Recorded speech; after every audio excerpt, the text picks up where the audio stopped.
in the Divine Zetan Trilogy. Chapter 38. Lucifer finds himself trapped in a recurring nightmare that plunges him back into the traumatic memories of his childhood. In this haunting dream, he witnesses himself as a young boy, surrounded by adults, as he takes an oath to serve. Lucifer's mentor hands him a loaded gun, demanding he kill a prisoner to prove his loyalty.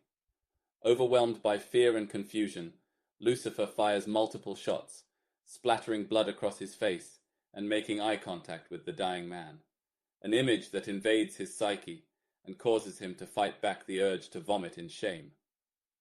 Waking from this nightmare, the memory of the prisoner's gaze continues to haunt him, symbolizing the irreversible impact of his first murder on his life. This adulthood ceremony, meant to signify a rite of passage, instead reveals to Lucifer the dark path his life is destined to follow. Raised within the angel program, he had been taught to not feel any remorse and compassion, and that day marked his shocking transition into a world where violence and deaths were expected. In this society, angels were considered adults at the age of 13, though they typically began active duty around 20. Throughout his time on Earth, Lucifer had killed numerous individuals under Abraham's command, yet none haunted him as profoundly as the first. In their operations, the angels followed Abraham's orders without question, with no records kept to avoid exposure of their heinous actions. Seeking solace from his tormenting thoughts, Lucifer decides to enter a cryogenic tank, and in the tranquil embrace of the cold helium mixture filling the tank, he succumbs to darkness. In the following chapter, Chapter 39 talks about James Goldstein, a 10th-generation descendant of Abraham Goldstein, who possessed a small share of the company and voting rights at the annual general meeting. Growing up during the coup led by Abraham in 2785, James was never implanted with the divine technology chip, rendering him immune to mind reading and remote execution. The violent past weighs heavily on him, especially since Abraham murdered James's parents using the technology. However, instead of seeking revenge, James is driven by ambition and the desire for wealth. At 29 years old, James has faint memories of his parents, having been raised by his maternal aunt in humble circumstances away from the opulence of Goldstein Tower. Despite the relative poverty he experienced, he always dreamed of the luxurious lifestyle associated with his family's name. Upon reaching adulthood, he gains access to his parents' trust fund, but his expectations are shattered when he discovers Goldstein Tower in disrepair, with its furnishings and resources far from the wealth he anticipated.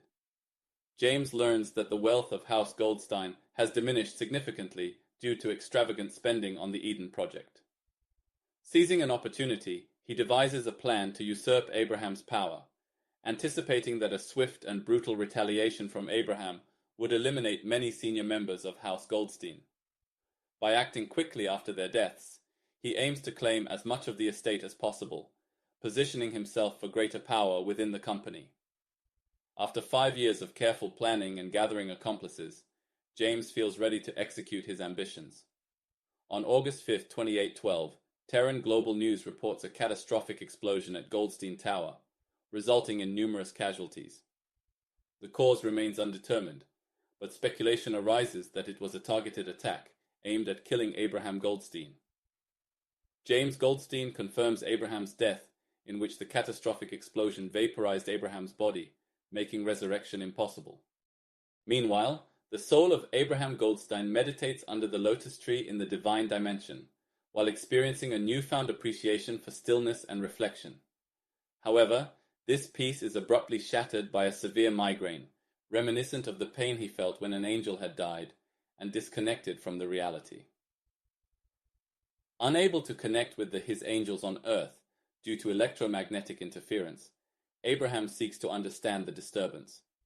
Surrounded by Lucifer and a few other angels, he learns that his physical body has been dead for a year due to a catastrophic explosion that destroyed his Goldstein Tower. His body was beyond saving, so they replaced it with a robotic one, leaving only his brain intact. Stay tuned and click like and subscribe for more sci-fi videos of my written science fiction, the Divine Zetan Trilogy, and the Rise of Godhood.